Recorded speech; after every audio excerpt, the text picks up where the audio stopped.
شکن لے کے بیٹھی ہو اور آ کے مسکرا کے بات نہ کرے، اس کے دکھوں کے مداوے کا اہتمام نہ کرے اور چھوٹی سی بات پہ تلخی کا ماحول پیدا کر دے، تو اس کا مطلب یہ ہوا کہ بیوی نے بیوی ہونے کا حق ادا نہ کیا اور اس ازدواجیت کا بنیادی مقصد فوت ہو گیا۔ مقصد تو یہ تھا کہ جو سٹرین، جو ٹینشن، جو پریشانی، جو بوجھ شوہر لے کے گھر آ رہا ہے، تو اللہ پاک نے اسے ایک ایسا ساتھی دیا ہے بیوی کی شکل میں کہ وہ گھر پہنچتے ہی اس کے سارے سٹرینز کو، دکھوں کو، ٹینشنز کو، پریشانیوں کو دور کر دے۔ تو یہاں زوجیت کا مقصد بھی بیان ہوا اور شوہر کے لیے باعث سکون ہونا یہ بیوی کے فرائض میں سے ایک بنیادی فریضہ بھی واضح ہو گیا۔ اور اس کے بعد فرمایا، یہ تو تھی ایک طرف کی بات، یہ تو تھی۔ اب بیویوں کے ذہنوں میں ایک سوال پیدا ہو سکتا ہے کہ ہمارے لیے تو یہ حکم ہوا کہ ہم اپنے شوہر کو سکون مہیا کریں اور ان کے لیے سکون اور راحت کا چشمہ بنیں اور ان کے ٹینشنز اور سٹرینز اور پریشانیوں کا ازالہ کر دیں، تو ہمارے لیے بھی ایسی کوئی چیز ہے یا نہیں؟ ایک فطری سوال۔ اللہ پاک نے اسی آیہ کریمہ میں اسی مضمون کے تسلسل میں فرمایا، وَجَعَلَ بَيْنَكُمْ مَوَدَّةً وَرَحْمَةً۔ یہ تو تھا کہ مردوں کو بیویوں سے سکون ملے اور ان کے غم دور ہو جائیں، اور آگے فرمایا اور اس نے تمہارے درمیان یعنی میاں اور بیوی دونوں کے درمیان مودت یعنی الفت اور رحمت کا رشتہ رکھ دیا ہے کہ وہ دونوں اس طرح زندگی گزاریں کہ ان کی زندگی میں کڑواہٹ نہ ہو، مٹھاس ہو، ان کی زندگی میں تلخی نہ ہو، نرمی ہو، ان کی زندگی میں نفرت اور کشیدگی نہ ہو بلکہ مودت اور الفت ہو، اور ان کی زندگی میں ایک دوسرے سے بیزاری نہ ہو اور ایک دوسرے سے گریز نہ ہو بلکہ ایک دوسرے کے لیے پیار اور رحمت اور شفقت کا عنصر پایا جائے۔ تو اللہ پاک نے فرمایا تمہارے درمیان مودت اور رحمت کا رشتہ پیدا فرما دیا ہے۔ تو اس سے یہ پتہ چل گیا کہ جیسے بیوی شوہر کے لیے سکون کا چشمہ ہونی چاہیے، اسی طرح شوہر بیوی کے لیے بھی سکون، راحت اور مودت اور رحمت کا چشمہ ہونا چاہیے۔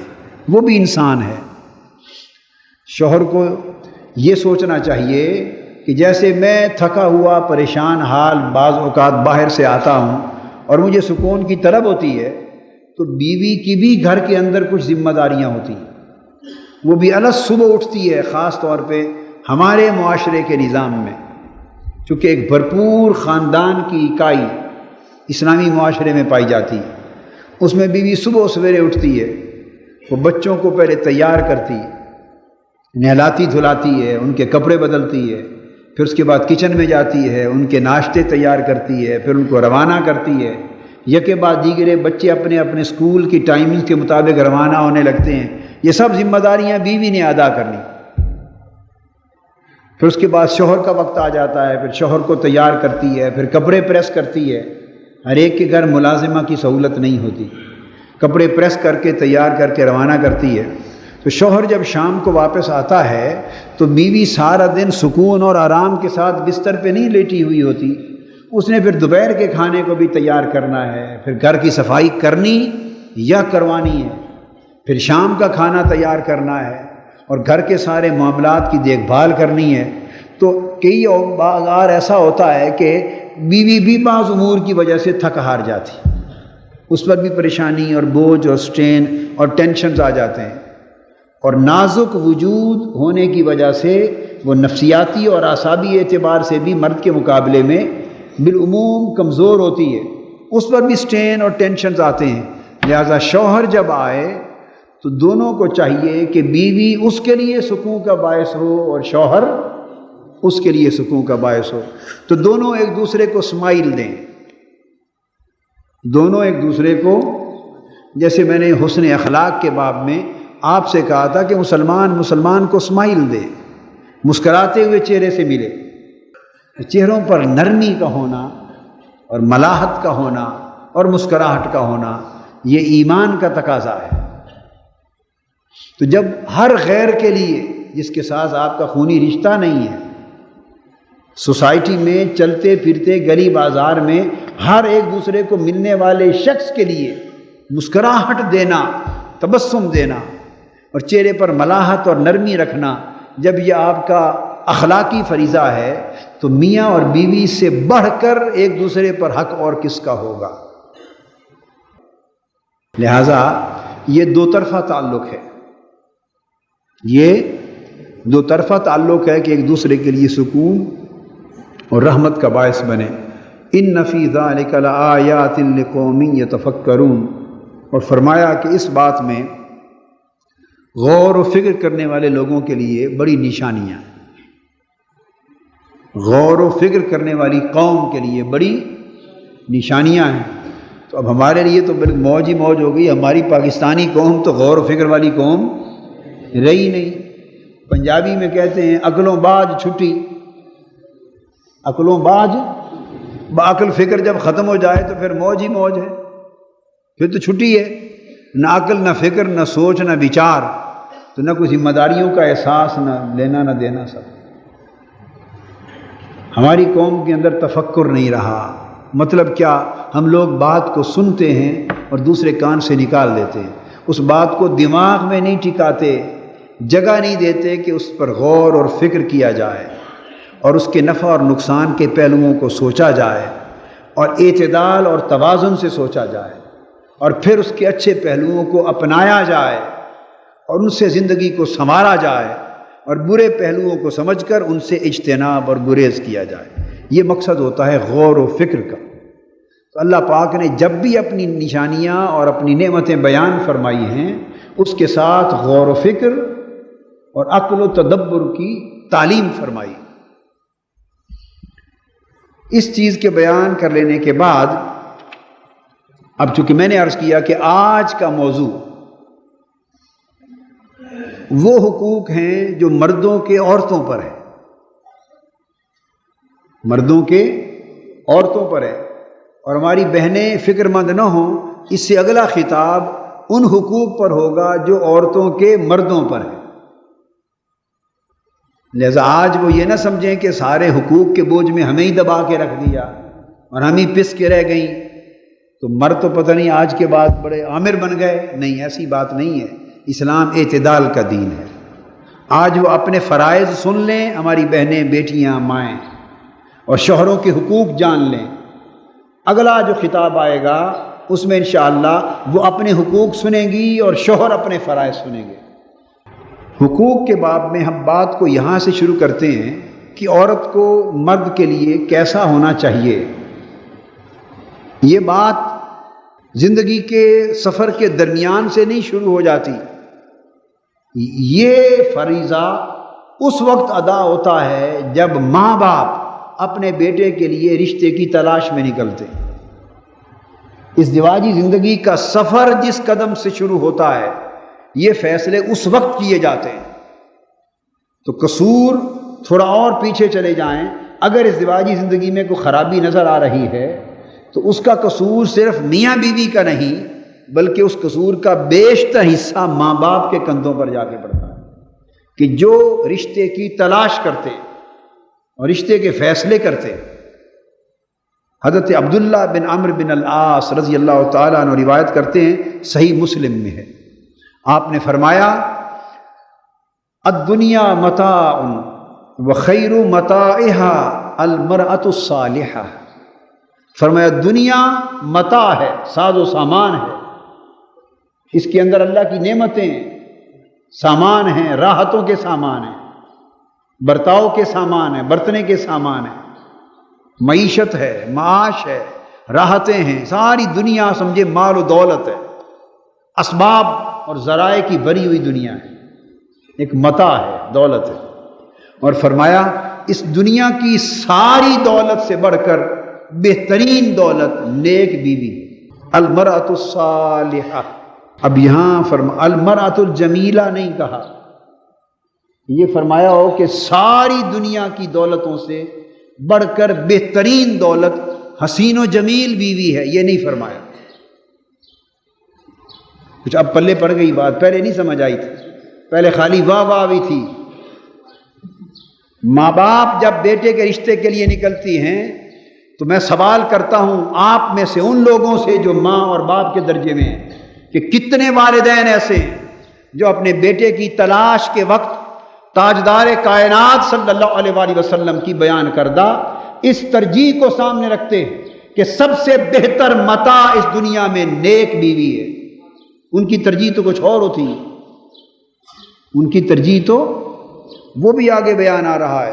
آقا صلی اللہ علیہ وآلہ وسلم نے کوئی ایسی چیز نہیں چھوڑی جو بیان نہ فرما دی،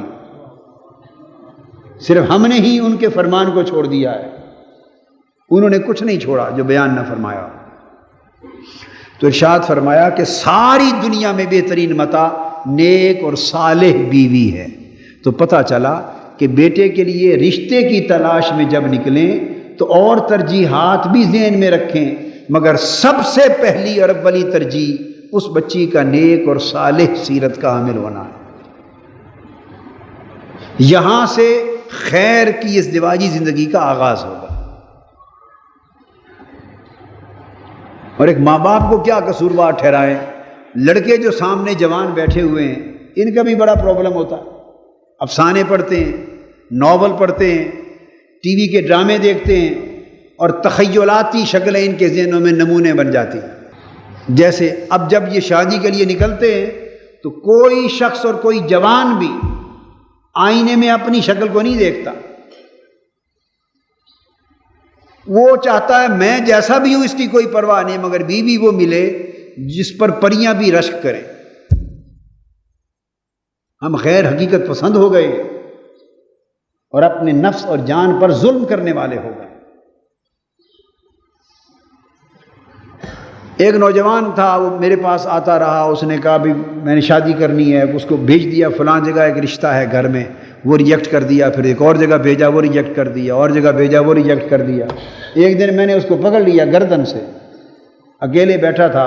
تو میں نے پوچھا آپ کیوں ریجیکٹ کر آتے ہیں؟ اتنے رشتے اچھے رشتے تھے. اس نے کہا جی وہ خوبصورت نہیں ہوتی. میں نے اس کے کان کو پکڑا اور شیشے کے سامنے کھڑا کر کے ایک چھوٹا سا گھونسا مارا. میں نے کہا بے حیا، کبھی اپنی شکل بھی شیشے میں دیکھی؟ کبھی اپنی شکل بھی دیکھی؟ ان معصوم بیٹیوں کو رد کر کے آتے ہو اور میں نے بتایا کہ وہ ساری کی ساری بچیاں تم سے زیادہ خوبصورت تھیں. نوولسٹک سوچ بن گئی ہے، رومانوی سوچ، تخیلاتی سوچ. تو اس میں کچھ نوجوانوں کا بھی قصور ہے. اس معاشرے کے جو حالات ہیں وہ بھی بڑے اونچے چلے گئے اور وہ یہ نہیں دیکھتے کہ اگر آپ کی طلب ایک خاص قسم کی حسین و جمیل بیوی کو اپنی رفیقہ حیات بنانا ہے تو کم از کم یہ بھی تو سوچیں کہ اس جس غریب بچی کو آپ لا رہے ہیں وہ بھی انسان ہے، اس کے سینے میں بھی دل ہوگا، اس کا بھی کوئی تصور ہوگا، اس کی آنکھیں بھی چاہتی ہوں گی کہ میرا شوہر بھی کوئی حسین جمیل ہو. کبھی یہ نہیں دیکھا اس کے جذبات کا؟ مرد یہ سمجھتا ہے کہ میں تو جیسا بھی ہوں، میں تو جیسا بھی ہوں، میں تو غلمان ہوں، میں تو جیسا بھی ہوں، میں تو حسن کا پیکر ہوں. مرد نہ اپنا رنگ دیکھتا ہے، نہ فیچر دیکھتا ہے، نہ قد دیکھتا ہے، نہ حالات دیکھتا ہے. بس بیوی اس کی ایسی ہونی چاہیے کہ وہ بہشت کی حوریں بھی رش کریں.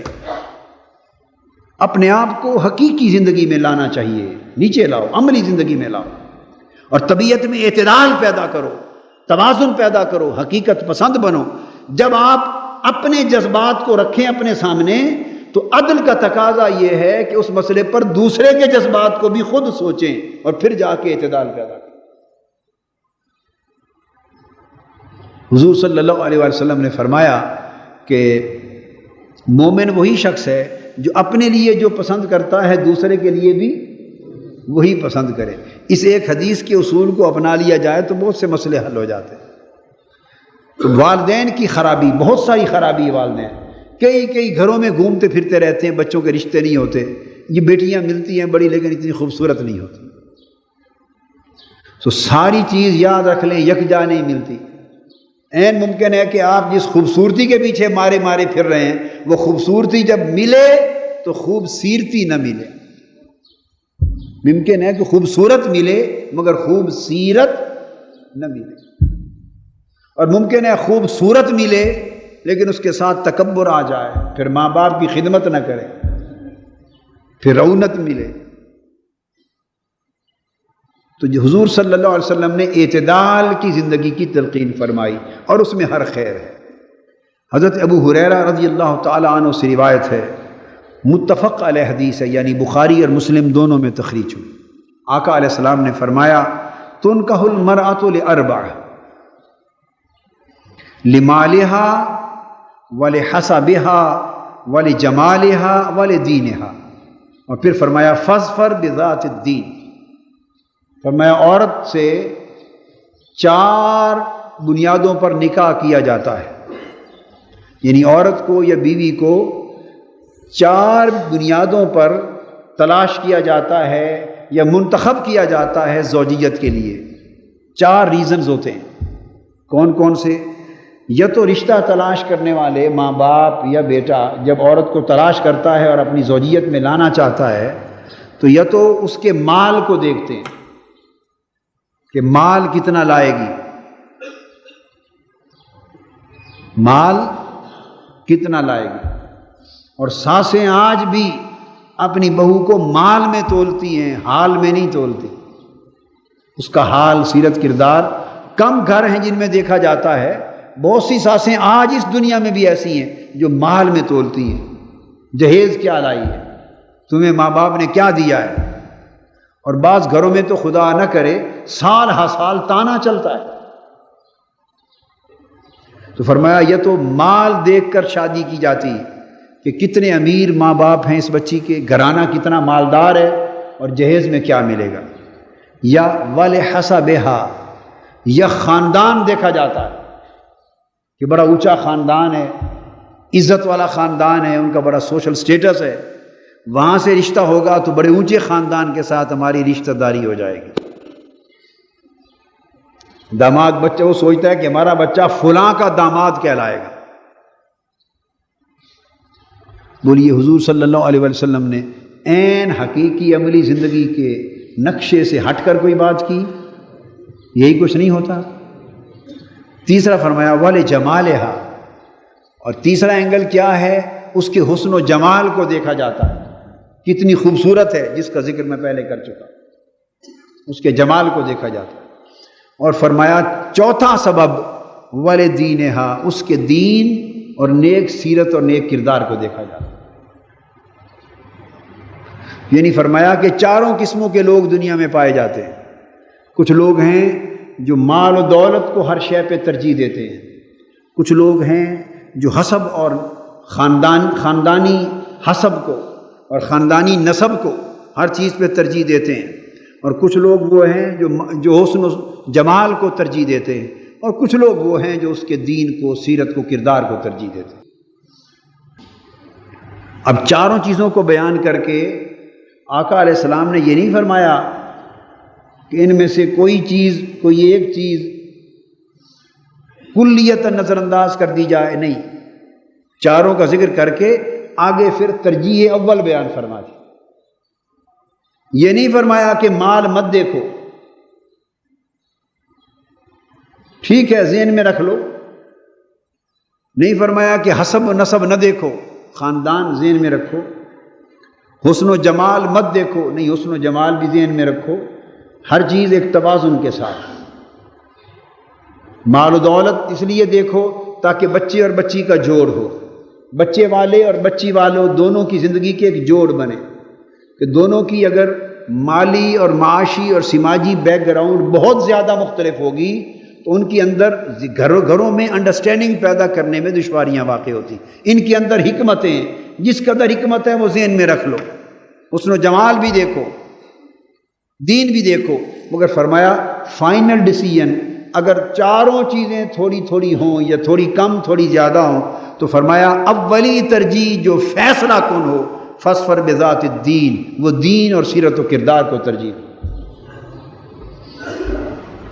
دین اور سیرت ہو، یعنی 4 چیزیں اگر برابر نہ ہوں، کوئی کم کوئی زیادہ، کوئی خوبی کمزور کوئی خوبی اچھی، کوئی تھوڑی کوئی زیادہ، اگر یہ فرق آ جائے تو فرمایا اس میں تمہیں ترجیح دینی پڑے کہ ان 4 میں ترجیح ہے اول کس کو دوں، تو فرمایا اس کی دین کو، اس کی سیرت کو، اس کے کردار کو، دینداری کو ترجیح دو، کیونکہ اس سے اس ازدواجی زندگی کی ابتدا ہونے والی ہے۔ تو جب آپ چناؤ کرتے وقت نیک صالح بچی لائیں گے تو وہ پھر مرد کے حقوق بھی ادا کرنا جانیں گی اور گھر کے اندر کی فضا کو بھی بہتر بنا دے گی۔ یہ ایک بنیادی تصور جس کا تعلق رشتے کی تلاش کے وقت سے ہے، اور میں زور دے رہا ہوں والدین پر اور نوجوان بچوں پر کہ جب رشتے کی تلاش، بعض اوقات ایسا ہوتا ہے بچے یہ سمجھتے ہیں یا والدین یہ سمجھتے ہیں کہ بس یہ شادی مہینہ 2-4 مہینے کی، 6 ماہ یا سال 2 سال کی بہار تو نہیں ہوتی، یہ ساری زندگی کے لیے ایک طویل سفر ہوتا ہے، اور تا دم مرگ بالعموم ساری زندگی کا ایک سفر ہوتا ہے۔ کئی چیزیں ایسی ہیں جو سائے کی طرح آتی ہیں جاتی ہیں ڈھل جاتی ہیں، کئی چیزیں ایسی ہیں جن کو ساری زندگی رہنا ہوتا ہے۔ تو یاد رکھ لیں کہ جو نیک خصلت بچی ہے وہ ساری زندگی رہتی ہے، جس کی سیرت اور کردار اور جس کی دینداری اس کی بنیادی تربیت کے اندر موجود ہے، یہ وہ خصلت ہے جو ساری زندگی چلے گی، اور اس خصلت کا پرتو ماں کی گود کے ذریعے، ماں کی تربیت کے ذریعے ساری اولاد پر ہوگا۔ یہ سوچو کہ میں اپنی جس نسل کو پیدا کرنا چاہتا ہوں اور جس نسل نے اس گھر میں پروان چڑھنا ہے، وہ پروان چڑھنے والی نسل کس گود میں پرورش پائے گی؟ کیا؟ کس گود میں پرورش پائے گی؟ اسے تربیت کس ماں نے دینی ہے؟ اسے کھانا پینا، اٹھنا بیٹھنا، بولنا چلنا اور راہ و رسم رکھنا اور جان پہچان رکھنا، یہ سارے آداب زندگی بچپن میں کس نے سکھانے ہیں؟ بولیے باپ نے؟ ہم تو نہیں سکھاتے، سیدھی بات ہے، میں تو آپ کو اپنی بات بتاتا ہوں۔ بعض اوقات مہینوں کے مہینوں باہر ہوتے ہیں، ہفتوں ہفتوں باہر ہوتے ہیں، اور لاہور میں ہو کر بھی کبھی سمجھے گھر میں نہیں ہوتے، اور کبھی ہوتے ہیں۔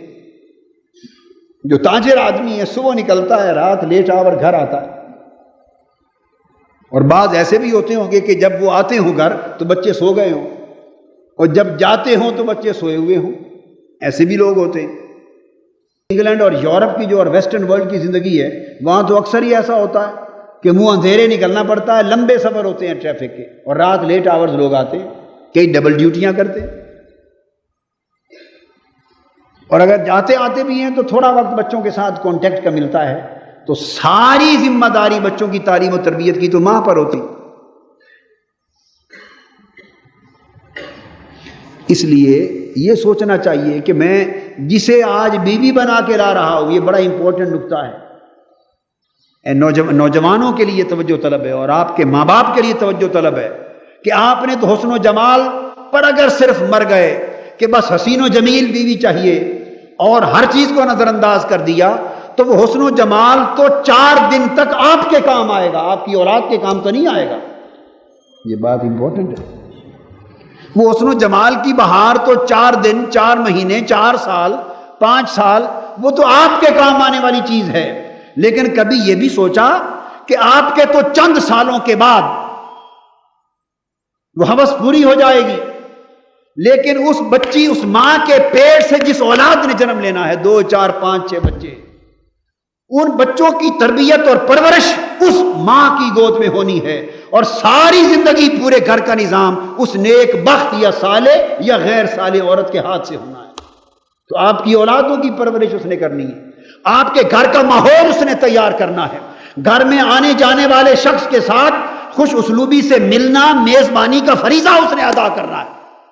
آپ ایک ہی حسن و جمال کا ٹوکرا سر پہ اٹھا کے لے آئے، وہ اتنی بدتمیز اور بد اخلاق نکلی کہ نہ کسی آنے والے کو سلام کرتی، نہ کسی کی خدمت کرتی ہے، نہ کسی رشتہ دار کی پہچان کرتی ہے، نہ بچوں کی تربیت کرتی ہے، اور نہ گھر کی پوری زندگی میں اپنے فرائض ادا کرتی ہے۔ آپ چاٹ لیں بیٹھ کے حسن جمال کو، چاٹیں، کیا کریں؟ نتیجہ یہ ہوتا ہے کہ 4 دن کے بعد، 4 مہینوں کے بعد، سال 2 سال کے بعد جب یہ جنون اترتا ہے، اس جوان کا جنون اترتا ہے اور وہ حقیقی زندگی میں آتا ہے، تو اس وقت دیکھتا ہے کہ میں کس مصیبت میں پھنس گیا، مجھے تو عزت کے ساتھ بلاتی بھی نہیں، چھوٹی سی بات ہو تو موڈ بنا لیتی ہے، 3 دن کلام بھی نہیں کرتی، میرے ماں باپ کو تکلیف ہو تو پوچھتی بھی نہیں، بچوں کی تربیت نہیں کرتی، یہ سب کچھ گھروں میں ہوتا ہے یا نہیں ہوتا؟ بولیے، اس وقت اب پچھتائے کیا جب چڑیاں چگ گئی کھیت، اس وقت کیوں روتے ہیں آپ؟ اس لیے کہ بنیادی اینٹ غلط رکھ دی گئی، فیصلے کا وقت وہ تھا جب انتخاب ہو رہا تھا۔ اس لیے بیٹیاں والے بھی اس طرح سوچیں، بیٹے والے بھی اس طرح سوچیں۔ اگر آپ کی ترجیح یہ ہو جائے تو میں سمجھتا ہوں ہزاروں لاکھوں غریب گھرانوں کی بیٹیوں کی زندگیاں سنور جائیں۔ وہ جن گھروں میں اس لیے کوئی نہیں جاتا کہ مال زیادہ نہیں ملے گا، ان بیٹیوں کے ہاتھ بھی پیلے ہو سکتے ہیں۔ جن گھرانوں میں اس لیے کوئی نہیں جاتا کہ نیک اور دیندار بچیاں تو ہیں مگر بڑی حسین و جمیل نہیں ہیں، ان کے ہاتھ پیلے بھی ہو جائیں۔ ممکن ہے وہ بچی حسن و جمال میں یا مال و دولت میں یا خاندانی وجاہت میں تھوڑی سی کم تھی، مگر سیرت اور کردار میں اور خصلت میں اتنی اچھی تھی کہ آپ کے گھر کو جنت بنا دے گی۔ یہ وہ بنیادی نقطہ ہے، یہاں سے آپ کی زندگی کا ایک ٹرننگ پوائنٹ ہے۔ اب آپ کی سمجھ میں بات آئی ہے؟ اپنے تخیلات کو بدل لیں۔ اور ایک واقعہ ایسا ہوا کسی کے لیے، کسی نے اچھے نیک صالح رشتے، نیک بخت باز بچیوں کے پسند نہیں کی، حسن و جمال کے چکر میں رہا، اور پھر جا کے شادی کی، سال کے بعد ملا تو رو رہا تھا کہ اچھا سلوک نہیں کرتی میرے ساتھ۔ ایسے مشاہدے ہوتے رہتے ہیں، صبح و شام ہوتے ہیں۔ تو میں تلقین کرتا ہوں ہمیشہ اس بات کی کہ رشتے کا انتخاب اور رشتے کا چناؤ کرتے وقت سوچ وچار کرنی چاہیے۔ اب فرائض میں سے آگے وہی بات جو عورت کے فرائض اور مرد کے حقوق ہیں۔ ایک حدیث ہے، حضور نبی اکرم صلی اللہ علیہ وسلم نے ارشاد فرمایا، اور وہ بڑی جامع حدیث ہے، اس میں عورت کے 10 فرائض یا مردوں کے 10 حقوق ایک ہی حدیث میں بیان ہے۔ تو میرا خیال ہے کہ آج اسی حدیث کے بیان پر شاید وقت ختم ہو جائے، یہ مضمون چلے گا اور یہ مضمون اگلے جمعۃ المبارک میں جا کے مکمل ہوگا، اور پھر عورتوں کے حقوق اس کے بعد بیان ہوں۔ ایک حدیث ہے جس میں 10 اصول بیان فرمائے گا، اور وہ مردوں کے حقوق ہیں، حقوق الزوج، اور عورتوں کے لیے فرائض ہیں، یا یوں سمجھیں کہ عورتوں کے لیے ایک چارٹر ہے، ایک کوڈ آف کنڈکٹ ہے، ایک ان کے لیے تعلیم کا ایک پورا کا پورا نظام ہے کہ ان کے کیا فرائض ہیں، کس طریقے سے وہ ازدواجی زندگی بسر کریں۔ اللہ پاک نے فرمایا ان خیر نسائکم الولود، تمہاری عورتوں اور بیویوں میں سے اچھی بیوی وہ ہے جس سے اولاد پیدا ہو۔ ایک بات، جس سے اولاد پیدا ہو، لیکن یہاں ضمناً وضاحت بھی کرتا چلوں کہ یہ بات کوئی پہلے تو لکھی ہوئی کسی کے پاس معلوم نہیں ہوتی، یہ نصیب کی بات ہوتی۔ یہ شادی ہو جاتی ہے اور بعض اوقات کچھ معاملات طبی نوعیت کے یا جسمانی امراض کے ایسے بھی نکل آتے ہیں، اور وہ پھر عورتوں میں بھی نکل آتے ہیں اور مردوں میں بھی نکل آتے ہیں، یہ مستثنیٰ چیزیں ہیں۔ لیکن اس کا اشارہ اس امر کی طرف ہے کہ عورتیں صحت مند ہوں۔ بعض عورتیں ایسے رجحان کی عامل ہوتی ہیں، وہ کہتی ہیں کہ نہیں، ہم نے 1 اور 2 سے زیادہ بچے پیدا ہی نہیں کرنے، کیونکہ ٹی وی کا حکم یہ ہے۔ وہ کیا؟ بچے 2 خوشحال گھرانہ، آگے کیا؟ بچے 2 خوشحال گھرانہ، اس کے بعد آگے کیا ہے؟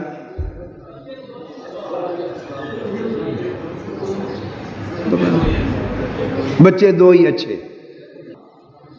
تو بعض عورتیں اگر اس رجحان کی ہوں کہ نہیں بس 1 ہی بچہ کرنا ہے یا 2 بچے کرنے ہیں، اور وہ اس سے زائد بچے کرنے سے بالکل کترائیں، تو یہ اس امر کی طرف اشارہ ہے نہیں کہ 1 یا 2 کی قید بھی نہیں، اور یہ بھی نہیں ہونا چاہیے کہ ایک کراچی میں مولانا صاحب تھے، بچے 2 ہی اچھے کی شرط بھی نہیں ہونی چاہیے۔ یہ ایک انتہا ہے، یہ ایک انتہا ہے۔ اور کراچی میں ایک مولانا صاحب تھے، اب اللہ کو پیارے ہو گئے، بڑے نامور عالم دین تھے، میں نام نہیں لیتا، آپ سب جانتے ہیں ان کے نام، اگر لے دوں تو آپ سب کو پتہ ہوگا۔ تو مجھے ایک روز پتہ چلا کہ ان کے 24 بچے تھے۔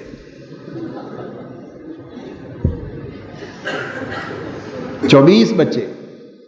تو میں نے پوچھا کتنی بیویوں سے، تو سمجھیں ایک طرح کی چیخ ہی نکل گئی ہماری سن کر کے، بتایا 1 ہی بیوی سے۔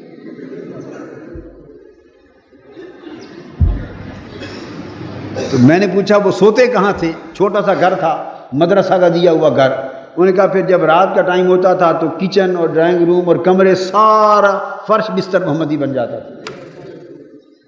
تو یہ بھی ممکن ہے جیسے ہمارے حوصلوں میں تین تین ایک دوسرے کے اوپر چارپائیاں ہوتی ہیں، اس پہ چڑھ کے سوتے ہوں، 24 بچے، اب یہ بھی کوئی حد ہے۔ اس طرح کئی لوگ ہیں درجن درجن کر لیتے ہیں۔ تو عورتوں کی صحت اور جان کی پر یہ بھی ظلم ہے۔ ہر چیز میں اعتدال ہونا چاہیے، ہر چیز میں اعتدال ہونا چاہیے۔ وہ انگریزوں کا زمانہ گیا جب کہتے جس نے درجن بچے کر لیے تو اس کو پتہ نہیں اتنی زمینیں جاگیر ملیں گی۔ ایسی بات نہیں، اعتدال سب سے اعلیٰ زندگی، احسن زندگی دین میں اعتدال کی زندگی۔ تو فرمایا کہ وہ عورتیں بیویاں اچھی بیویاں ہیں جو اولاد جنیں، یعنی گھر کو فیملی اتنی ہو کم از کم متوسط درجے کی، اوسط درجے کی فیملی کہ اولاد کے ساتھ ماں باپ کے بڑھاپے تک بھی ایک رونق رہے۔ اس کے بعد فرمایا الودود، دوسری شرط بیوی کے لیے، یعنی بیوی کا فریضہ مرد کا حق، اور بیوی نیک اور خوشبخت بیوی ہونے کے لیے بیوی کی خوبی، الودود یعنی مودت اور محبت کرنے والی بیوی کیا ہو، شوہر کے ساتھ محبت کرنے والی بیوی ہو اور اولاد کے ساتھ بھی محبت کرنے والی ہو، یعنی اس کے اندر بنیادی عنصر محبت اور مودت کا موجود ہو، یعنی جلی سڑی مزاج کی نہ ہو۔ ایسی نہ ہو کہ وہ جل سڑ کے ہی بات کرے اور طبیعت کے اندر ہر وقت ایک انقباض رہے، اور اس مزاج کی وجہ سے شوہر کہے کہ جتنا وقت باہر گزر جائے بہتر ہے، گھر جا کے جام بھی کھانی ہے نا، گھر جائیں گے تو گورکھ دنگا فساد ہی ہوگا نا، تو ایسا گھر جہنم بن جاتا ہے۔ ہماری مائیں بہنیں بیویاں توجہ سے ہر وقت اپنی طبیعت میں ٹھنڈا پن رکھیں، تحمل رکھیں، میٹھا پن رکھیں، پیار محبت اور مودت کا ماحول رکھیں۔ حضور علیہ السلام نے فرمایا جو محبت اور مودت اور پیار کا مزاج رکھتی ہیں وہ اچھی بیویاں ہیں۔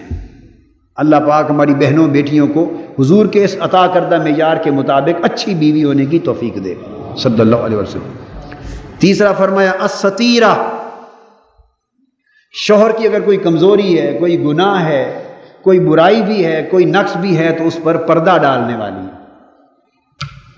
شوہر کو ننگا کرنے والی نہ ہو۔ چونکہ جب ایک جوڑ بن جاتا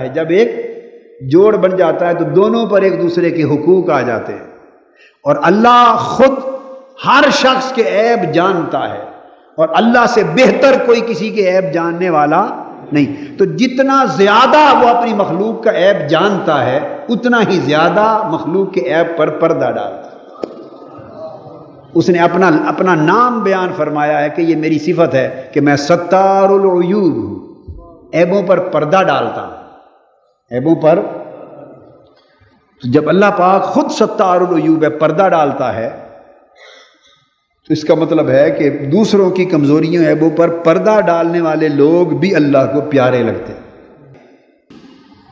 اور سوسائٹی میں ایک دوسرے کے عیب پر پردہ ڈالنا چاہیے۔ عیب جوئی منع ہے، عیب گوئی منع ہے،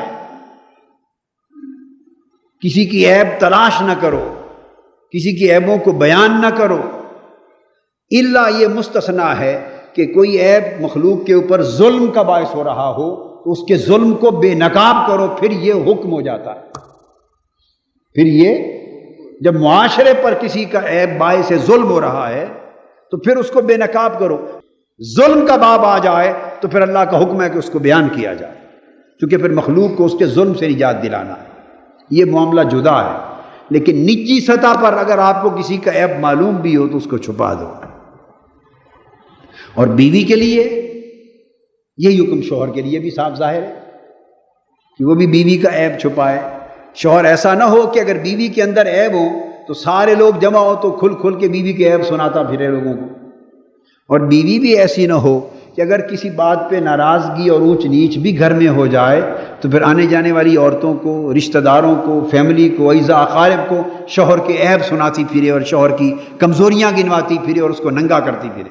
نہیں، حضور علیہ السلام نے فرمایا اچھی بیوی اور اچھی عورتوں میں سے وہ ہے جو شوہر کے عیبوں پر پردہ ڈال دے، تو اللہ اس پر پردہ ڈالے گا۔ پھر فرمایا العزیزۃ فی اہلہا، اور پھر جو اپنی اہل و عیال ہے اس کے لیے محبت اور شفقت کرنے والی ہے،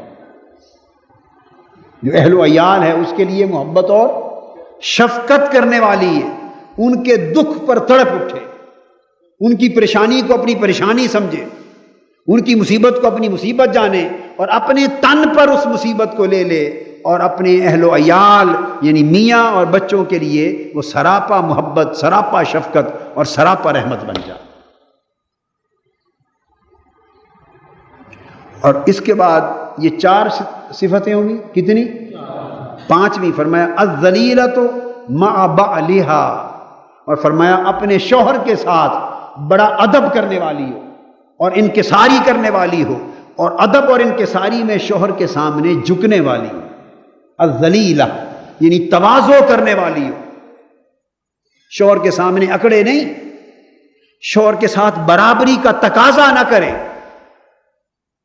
بحیثیت انسان کے برابری ایک الگ بات ہے، بحیثیت انسان کے برابری، حقوق میں برابری ایک الگ بات ہے، وہ بات بعد میں آئے گی، مگر بیوی اپنے شوہر کی فضیلت کو مانے اور اس کے ساتھ ادب سے پیش آئے، احترام سے پیش آئے، اکرام سے پیش آئے، جھک کر پیش آئے، اور ایسے لگے جیسے اس کے ساتھ تواضع اور انکساری، جی جی کر کے بلائے، ادب کے ساتھ بلائے، اس کے ساتھ کھانا رکھے، پکا کے سامنے رکھے، کپڑے تیار کر دے، خدمت کرے، یعنی خدمت گزار بیوی ہو۔ کیا؟ خدمت گزار بیوی ہو۔ حقیقت یہ ہے کہ ایسے ہوتا بھی ہے اور ایسے نہیں بھی ہوتا، طرح طرح کے گھر ہیں، مگر معاشرے میں ایسا بھی ہوتا ہے۔ جب ٹرمز اچھے نہیں ہوتے، جب تعلیم نہیں، شعور نہیں ہے، بےہودگی ہے، آداب نہیں ہے، تو ایسی بیوی کیوں کہے گی کہ شوہر نے بھی تو اس کو بلانا نہیں عزت کے ساتھ، شوہر نے بھی عزت کے ساتھ جب بلائے گا تو اس کو گالیاں دے کے بلائے گا، ناراض ہوگا تو گالیاں دے گا۔ ایسے کرتے ہیں کہ نہیں شوہر؟ اور وہ لفظ میں زبان پر نہیں لا سکتا کہ کیسی کیسی گالیاں ہمارے معاشرے میں دے کر عورت کو غصے میں بلایا جاتا ہے، وہ فلاں فلاں فلاں کر کے، پھر کوئی چھوٹی موٹی بات ہوگی تو تھپڑ مارے گا اس کے منہ پر، بال پکڑے گا، گھسیٹے گا۔ چند دن پہلے ہم کسی کے گھر میں گئے ملنے کے لیے، اچانک یوں ہی گزرتے ہوئے تو کہا چلو کسی کو، تو ان کی بیوی بستر پہ گری پڑی تھی اور چہرے نیلے تھے اور خون آ رہا تھا، پتہ چلا 5 منٹ پہلے اس کے شوہر صاحب نے اس کو مار مار کے یہ حشر کیا۔ گزرتے ہوئے کہیں سے، ملنے والے کچھ لوگ ہوتے ہیں چلو بھی خوش ہو جائیں گے، بیمار تھا کوئی ان کے ہاں آیا ہوا مریض، اس کی عیادت کے لیے چلے گئے، کسی کے ہاں مریض آیا ہوا تھا بیمار، گئے تو آگے یہ شر دیکھا تو مارتے ہیں شوہر، اور ایسے شوہر بھی ہیں داڑیاں رکھی ہوئی ہیں، ادھر نمازیں پڑھتے ہیں، تسبیح کرتے ہیں، ادھر ڈنڈوں کے ساتھ مارنا، گھونسوں کے ساتھ مارنا، جوتوں کے ساتھ مارنا، یہ حیوانیت ہے۔ تو شوہر بھی ایسا کرتے ہیں، بیویاں بھی ایسی کرتی ہیں، تو ریلیشن ختم ہو گیا۔ اللہ پاک حضور علیہ السلام نے فرمایا نیک اور صالح بیوی وہ ہے الذلیلۃ مع بعلھا، جو اپنے شوہر کے لیے بڑی متواضع اور منکسر، عاجزی کرنے والی ہو، عاجزی کرنے والی۔ اور پھر فرمایا یہ 5 صفتیں تھیں، چھٹی فرمائی المتبرجۃ مع زوجہا، اور وہ عورت اچھی اور نیک ہے اور خوش بخت ہے جو اپنے شوہر کے لیے اس طرح بن سنور کے رہے، شوہر کے لیے کہ شوہر کا دل خوش ہو۔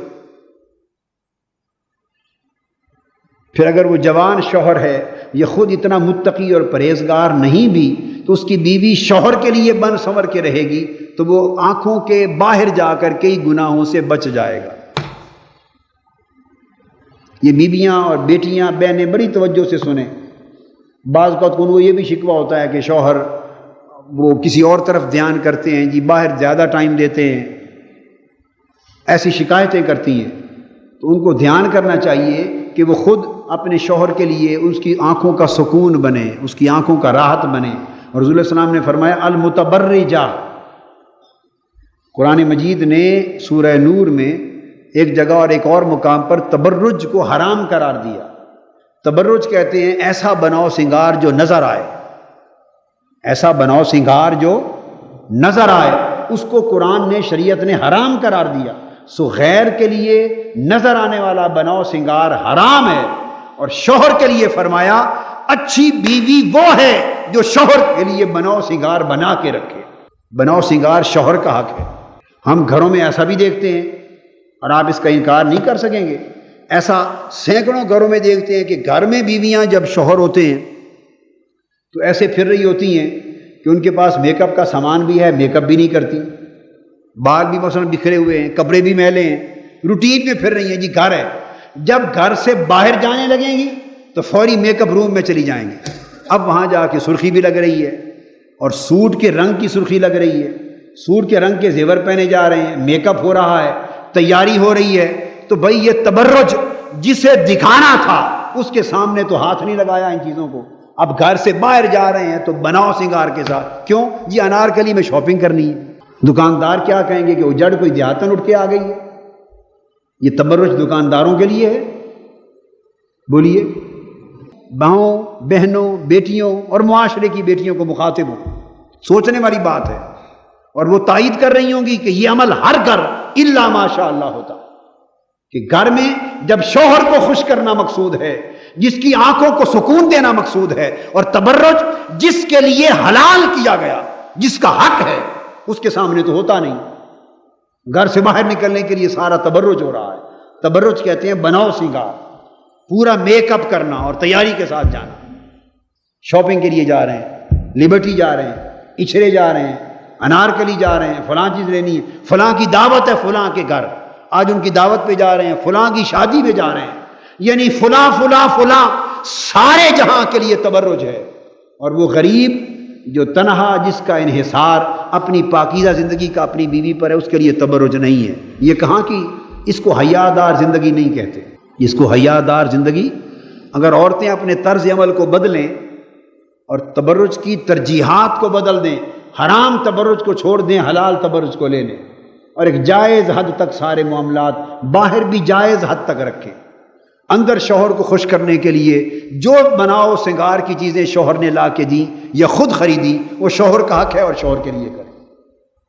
ایسی عورتیں بھی ہیں کہ شوہر فوت ہو جاتے ہیں، بیوہ ہو گئی، اور بیوہ ہو جانے کے بعد پھر بناؤ سنگار کرتی پھرتی، ہم نے آنکھوں سے دیکھا۔ بیوہ ہو جانے کے بعد کس کے لیے بناؤ سنگار ہے؟ سچ بات کوئی بتانے والا نہیں رہا، کوئی سمجھانے والا نہیں رہا، اور سمجھا دی جائے تو اتنی کڑوی ہے کہ کوئی برداشت کرنے والا نہیں رہا۔ فرمایا یہ جو تبرج اور بناؤ سنگار اپنے شوہر کے ساتھ جو جتنا زیادہ بناؤ سنگار کر کے اس کے دل کو لبھائے گی، آقا نے فرمایا وہ اچھی اور نیک بخت بیوی ہے۔ کیوں کہ وہ اپنے بناؤ سنگار کے ذریعے اور اپنی خوبصورتی کو بڑھا کر اپنے شوہر کو گناہ سے بچا رہی ہے۔ اس کا بناؤ سنگار شوہر کو پرہیزگار بنا رہا ہے، شوہر کو تقویٰ دے رہا ہے، شوہر کی باہر جاتے ہوئے نگاہوں کی پاکیزگی رکھ رہا ہے۔ اور اگر گھر کے ماحول میں اس کو وہ نفسانی طلب جو انسان کے اندر بحیثیت انسان کے اللہ نے رکھی ہے اس کی تسکین نہیں ہوگی تو لا محالہ باہر جا کے پھسل جانے اور بہک جانے کے امکانات بڑھ جائیں۔ الحسان عن غیرہ، اس کے بعد 7واں فریضہ یہ کہ شوہر کے سوا جب کسی غیر کا معاملہ آئے تو بالکل پاکیزہ قلعہ بن جائیں کہ کوئی جرت نہ کر سکے نگاہ اٹھا کے دیکھنے کی۔ شوہر کے سوا غیر کے لیے غیرت کا قلعہ بن جائیں، حمیت کا قلعہ بن جائیں، تقویٰ کا قلعہ بن جائیں، شرم اور حیا کا قلعہ بن جائیں، کہ اس طرح مضبوط ہو جائیں جس طرح قلعہ پر کوئی حملہ بھی کرے تو کامیاب نہیں ہو سکتا۔ غیروں کے لیے حسان، مضبوط اور مستحکم ہو جائیں، اپنا کوئی لوپ ہول اور کمزوری کسی کو مت دیں، لوپ ہول اور کمزوری کسی کو مت دیں۔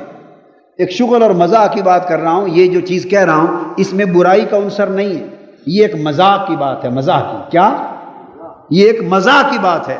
ایک میاں بیوی کی لڑائی ہو گئی آپس میں، ہمارے پاس وہ کیس آ گیا، خیر دونوں کو سمجھایا بجھایا، معاملہ ختم ہو گیا۔ کچھ عرصے کے بعد میاں بیوی بازار گئے انارکلی شاپنگ کے لیے، کوئی جوتا خریدنا تھا یا کوئی چیزیں خریدنی تھی۔ شوہر صاحب کھڑے تھے پاس، تو بیوی نے بڑے جیسے ایک اچھا لہجہ ہوتا ہے، بڑا مہذب اور میٹھا لہجہ، اس سے اس کو کہا بھئی یہ پنک کلر کا دیں شو، اور یہ دیں، اور یہ نکالیں، فلاں نکالیں، 8-10 چیزیں نکلوائیں۔ شوہر صاحب دیکھتے رہے، سڑتے رہے، کڑتے رہے، جلتے رہے۔ جب وہ سارا کچھ منظر دیکھ چکے کہ بیوی میری دکاندار سے کس طرح نرم لہجے میں مخاطب ہے، تو اس کے بعد وہ پکڑ کے بیوی کو واپس لے آئے اور کہا کہ جس لہجے سے یہ میری بیوی دکاندار سے بات کر رہی تھی، اگر اس لہجے سے میرے ساتھ بھی کبھی کلام کر لے، کبھی لڑائی ہوگی نہ، ہماری کبھی لڑائی نہیں ہوگی۔ میرے ساتھ تو کرخت لہجے سے بات کرتی ہے، دکاندار کے پاس جاتی ہے تو نرم لہجے سے بات کرتی ہے۔ تو تھی تو مزاح کی بات، اس نے بھی مزاح کے طور پہ کہی، لیکن اس کے اندر ایک حقیقت کا سبق بھی ہے۔ سبق ہے یہ نہیں بھئی یہ لہجہ جو باہر جا کے تمہیں آ جاتا ہے، بیوی ہو، میری بہنیں امید ہے آج ناراض نہیں کہ کہیں گے قادری صاحب آج کس روڈ پر چڑھ گئے۔ کبھی 16 سال میں ہماری بہنوں بیٹیوں نے ایسا موضوع سنا نہیں نا مجھ سے، ہیں؟ اب ہمیشہ یہ تاثر ہے کہ چلو بیٹیوں بہنوں خواتین کے لیے بڑا نرم رکھتے ہیں اور ان کو ہمیشہ دیتے ہیں، رعایت دیتے ہیں۔ یہ بھی میں رعایت دے رہا ہوں، انہی کے بھلے اور خیر کی بات کر رہا ہوں تاکہ ان کے گھر فتنہ فساد اور مشکلات سے بچ جائیں، ان کے خیر کی بات کہہ رہا ہوں۔ جو لب و لہجہ باہر جا کے ان کو آ جاتا ہے اوروں سے بات کرتے ہوئے، وہ لب و لہجہ گھر میں بھی رکھیں، شوہر خوش ہو جائے گا، اور شوہر خوش ہو تو جھگڑے ختم اور پیسہ ہضم۔ یہ 7 فرائض ہوئے۔ اس کے بعد حضور علیہ السلام نے فرمایا پھر ان خیر نسائکم، وہی بات چل رہی ہے، تم میں سے اچھی بیویاں وہ ہیں التی تسمع قولہ، یہ 8ویں خوبی یہ ہے، اور یہ حق ہے شوہر کا اور بیوی کا فرض ہے۔ اور 8واں فریضہ کیا کہ شوہر کوئی بات کہے تو اس کو سنیں، کہیں تو دھیان سے سنیں۔ اب یہ بھی ذرا کم ہے، یہ بھی سننے کی ہمت بھی بڑی کم ہے، سننا بھی بڑا مشکل ہے۔ عام معمولات یہ ہیں کہ دونوں ہی بولتے چلے جاتے ہیں، کوئی کسی کو نہیں سنتا، اور پھر چیخ کے کہنے پڑتا ہے کہ میری بھی سن۔ التی تسمع قولہ، جب شوہر بات کرے خاموش ہو جاؤ، سنو، اور سننے کا مطلب ہے سمجھو کہ وہ کیا کہنا چاہتا ہے۔ اور 9واں فریضہ وَتُطِیعُ أَمْرَهُ، اور جو حکم دے اس کی اطاعت کرے۔ اچھی اور نیک بیوی یہ ہے کہ شوہر کے حکم کی اطاعت کرے، سوائے اس معاملے میں کہ اگر وہ خلاف شریعت بات کہے، اللہ اور اس کے رسول کے حکم کی خلاف ورزی میں کوئی کام کہے، شریعت کے خلاف کوئی کام کہے، ایسا کام کہے جس سے اللہ اور اللہ کے رسول ناراض ہوں، وہ انکار کر سکتی، دین کے خلاف کہے انکار کر سکتی ہے، مگر اگر دین کے اور حقوق کے دائرے میں ہو وَتُطِیعُ أَمْرَهُ، تو شوہر جو حکم کہے، جو بات کہے، اس کی اطاعت عورت پر واجب ہے، اس کی اطاعت عورت پر واجب ہے۔ اگر عورت یہ بات ذہن نشین کر لے کہ میرے شوہر کو اللہ نے یہ حق دیا ہے کہ اس کی بات کی اطاعت کرنی ہے، ماننا ہے اس کا حکم، تو خود بخود ایک نظام قائم ہو جاتا ہے گھر میں اطاعت کا اور نظم و نسق کا۔ وَإِذَا خَلَا بِهَا بَذَلَتْ لَهُ مَا أَرَادَ مِنْهُ، اور 10واں فریضہ یہ کہ جب شوہر اس بیوی کے ساتھ علیحدگی میں ہو، خلوت میں ہو، تو وہ بیوی شوہر کو خوش کرے۔ جب شوہر بیوی کے ساتھ خلوت میں ہو، علیحدہ ملے، تو بیوی اتنا خوش کرے جیسے شوہر چاہے، یعنی اس کے لیے خوشی کا سامان فراہم کرے، راحت کا سامان فراہم کرے، تاکہ اس کے ساتھ ان کی آپس کی انڈرسٹینڈنگ، آپس کی افہام و تفہیم اور آپس کے جو تعلقات ہیں وہ محبت اور مودت کی بنا پر قائم ہوں اور وہ بڑھتے چلے جائیں۔ 10 حقوق اللہ رب العزت نے، حضور صلی اللہ علیہ وآلہ وسلم نے اس ایک حدیث پاک میں مردوں کے بیان کیے، اور یہ عورتوں کے فرائض بھی ہیں اور عورتوں کے لیے چارٹر آف گائیڈنس ہے، ایک کوڈ آف کنڈکٹ ہے۔ اگر عورتیں اس کو لکھ لیں، اور کچھ بعید نہیں ہے کہ ویمن لیگ اس کو لکھ کر چھاپ لے ترجمے کے ساتھ۔ میں منہاج القرآن ویمن لیگ کی بیٹیوں سے کہوں گا کہ وہ حدیث مجھ سے لکھوا لیں اور اس کو اس طرح ٹکڑوں کے ساتھ 1 2 3 4 10 نقطے کر کے لکھ لیں، آگے ان کا ترجمہ کر کے خوبصورت سا ایک چارٹ بنا کے گھروں میں خواتین کو دیں، تحفہ دیں۔ اللہ تبارک و تعالی ہمارے حال پہ کرم فرمائے. وما علینا الا البلاغ. آفیشیل یوٹیوب چینل کو سبسکرائب کریں اور بیل آئیکن کلک کریں.